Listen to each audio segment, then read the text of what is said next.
press the bell icon on the YouTube app and never miss. सभी को जय हिंद दोस्तों, आप सभी का हार्दिक स्वागत है। आशा करता हूं कि आप सभी लोग बहुत अच्छे होंगे। तो आज की लेटेस्ट और इंटरेस्टिंग वीडियो में आप देखेंगे कि भारत को भला बुरा कहने वाला और हिंदुओं को गाली देने वाला लाल टोपी यानी पाकिस्तान का जिहादी जाहिद अहमद को भारत की बेटी और सुप्रीम कोर्ट की सीनियर वकील नाजिया खान देंगी मुंह तोड़ जवाब। तो ये वीडियो काफी इंटरेस्टिंग होगी, इसे अंत तक देखें और चैनल पे नए हैं तो चैनल को सब्सक्राइब कर दें ताकि हम आपके लिए लेटेस्ट और मजेदार वीडियोस लाते रहें। तो चलिए पहले ये वीडियो देखते हैं और अंत में इसके बारे में बात करेंगे। जय हिंद, जय भारत। एमओयू साइन किया है स्मृति ईरानी जी ने, उसमें ये चीजें भी हैं कि हमारे भारत से जितने भी हज यात्री आ रहे हैं उनके एहतराम में, उनके आने जाने में, उनके खाने पीने में, उनके हज अरकान में, उस हज के द्वारा जितने प्रोसेस होते हैं उसमें किसी भी तरीके की कोई भी दिक्कत हमारे भारत के मुसलमानों को नहीं आनी चाहिए। ये उन्होंने साइन किया है बैठ करके, और सामने जो मेयर थे, जो सऊदी अरबिया रीजन के जो मेयर थे, उनसे साइन करवाया है कि मेरे भारत के हाजियों को कोई दिक्कत नहीं आनी चाहिए। तो भाई इससे फायदा किसका हुआ है? इससे तो मुसलमानों का फायदा हुआ है, मुसलमानों का फायदा हुआ है। अभी आप लोग वहां पर बड़े मुश्किल हालात में हैं, बड़ी मुश्किल से गुजर बसर कर रहे हैं, बड़ी मुश्किल हालात से अब अपना सुबह और रात दिन अल्लाह का नाम लेकर शुरू होता है। तो वही बस आज हमारी हिफाजत करना, ये वाला सीन है ना आप लोगों के साथ। तो हम तो बहुत आजाद हैं, हम तो मुसलमानों में हैं, हम तो एक पाकिस्तानी आजाद फ्रीडम कंट्री में हैं, लेकिन हमारे लिए ऐसा स्टेप नहीं उठाया गया जबकि हम इस्लामिक कंट्री में है। लेकिन आप लोग अगर सेकुलर हैं, आप लोग सारे मजहब हैं, तो आप लोगों के लिए भी ऐसे स्टेप लिया गया जिससे मुसलमान जो है वो फायदा उठा सके। हम आज भी बोला जाता है कि भाई भारत के अंदर ये है, हमारे साथ ये नहीं है। हमें तो एक उम्रा और हज के लिए इतना पैसा जोड़ना पड़ता है कि भाई सदियां गुजर जाती हैं कि माँ बाप को हज करवा सके, उम्रा करवा सके। आप लोगों के लिए देखे एक वो बंदा कोशिश कर रहा है जो खुद मुसलमान ही नहीं है। कैसी बात है, फिर भी आप लोग बड़े मतलब खुश नहीं है। नहीं, वाकई में ये हमारे लिए बहुत दुर्भाग्य की बात है कि भारत के मुसलमान इतना कुछ होने के बावजूद योजनाएं अलग से सेपरेटली मुसलमानों के लिए आया है, सेपरेटली, जो सिर्फ, हालांकि सनातनी आवाज उठा सकते हैं कि भाई ईदी योजना क्यों निकाले हो, इससे तो सनातनियों को, हिंदुओं को कोई फायदा नहीं होने वाला है, क्रिश्चियंस को कोई फायदा नहीं होने वाला, लाडली योजना क्यों निकाले हो। तो स्पेसिफिकली मुसलमानों के लिए योजनाएं आई हैं और इससे किसी भी कास्ट और धर्म को यहाँ पर भारत में कोई प्रॉब्लम नहीं। अभी आपने एक बात कही है कि आप लोग तो बहुत मुश्किल में रहते हो, सुबह उठते हो, जागते हो, तो मुझे बड़ी हंसी आ रही है कि भाई मस्जिदों में बम तो हमारे यहाँ नहीं फोड़ा जाता है, करबला तो हमारे यहाँ नहीं तोड़ा जाता है, ऑर्गन ट्रैफिकिंग तो हमारे यहाँ नहीं होती है, फ्रीडम ऑफ स्पीच का ज्यादा से ज्यादा 100% फायदा तो मुसलमान ही उठाते हैं। रोज मोदी जी को गालियां देते हैं सुन्नी मुसलमान, और फिर भी मोदी जी उनके लिए करते रहते हैं। अब मैं बताऊंगी पाकिस्तान की पेनफुल रियलिटी कि हाँ भाई आप लोग बड़े खुश हैं। अगर पाकिस्तान कुरान पर चलने और कुरान पढ़ने के बाद भी भीख मांग रहा है तो शिकायत तो अल्लाह से होनी चाहिए, किसी दूसरे देश से तो नहीं होनी चाहिए, बिल्कुल भी नहीं होनी चाहिए।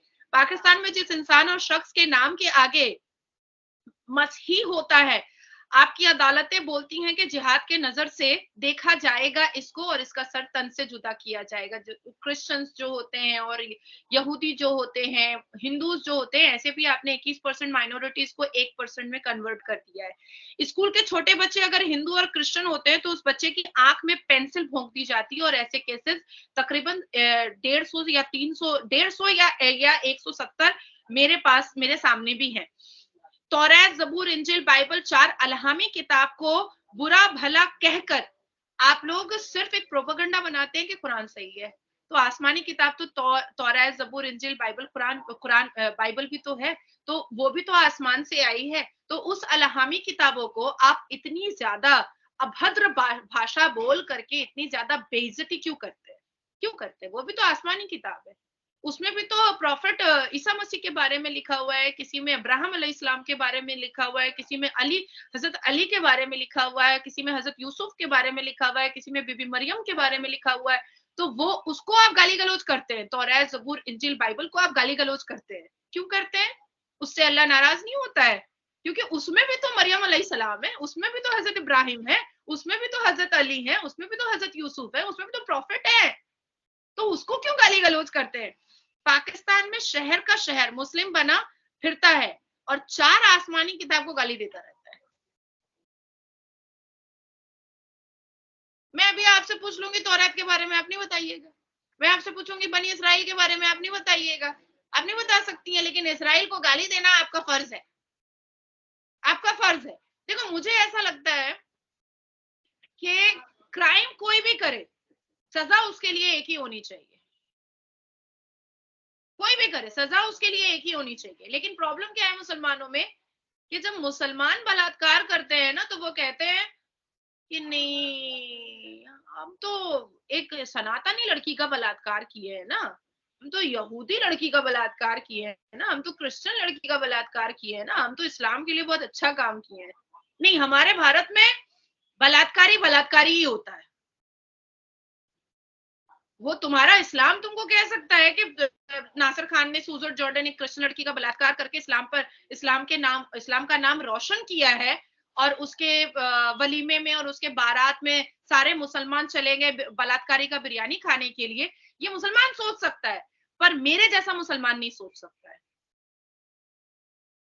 एक 6 साल की बच्ची, एक 25 साल की बच्ची, या व्हाटएवर एज, अगर कोई मुसलमान किसी गैर धर्म की लड़की को लेकर के बलात्कार कर रहा है और वो कह रहा है कि मैंने इस्लाम का नाम रोशन किया है, और मुसलमान उसको सपोर्ट कर रहे हैं, तो मैं ऐसे मुसलमानों के मुंह पर भी थूकती हूँ। आप फ्रीडम ऑफ स्पीच के लिए नारा लगाते हो, आप मोदी जी की विरोधिता करने में नारा लगाते हो, आप मोदी जी को क्रिटिसाइज करने में नारा लगाते हो, आप लड़कियों को हिजाब पहनने के लिए नारा लगाते हो, आप बलात्कारियों को बॉयकॉट करने के लिए नारा क्यों नहीं लगाते हो? एक महिला साड़ी पहन करके अपनी पूरी सभ्यता के साथ मक्का मदीना चली गई, तो कार्टून जैसे, क्या मैं बोलूं, ओगी और कॉकरोच जैसा, वो लाल टोपी वाले को बहुत बुरा लगा है। और घर के मुसलमान घर के अंदर 4 बीवियां रख करके बेड पर सोता है, वो बुरा नहीं है, वो बुरा नहीं है। हलाला के नाम पे प्रोस्टिट्यूशन करवाया जाता है, वो बुरा नहीं है।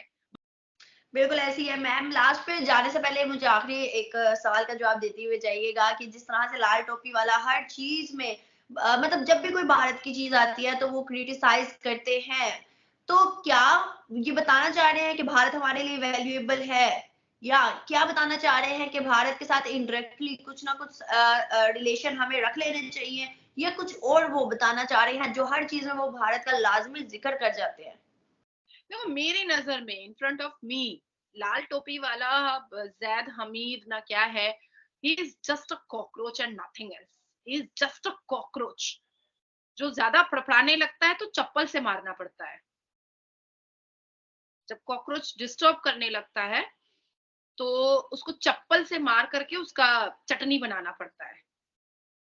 एंड आई लव टू मतलब मेक चटनी लाइक लाल टोपी वाला। तो ये just a cockroach and nothing else. उसकी बात का क्या वैल्यू है? हमारे तो मिनिस्ट्री मीडिया पे भी नहीं चला।